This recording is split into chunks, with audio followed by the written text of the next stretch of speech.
آيات الشفاء الستة في القرآن الكريم إذا قرأتها على مريض بنية صادقة فإن الله تعالى يشفيه مهما كانت خطورة المرض.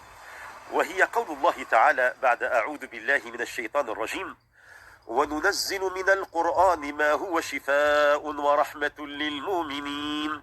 وننزل من القرآن ما هو شفاء ورحمة للمؤمنين فيه شفاء للناس ويشفي صدور قوم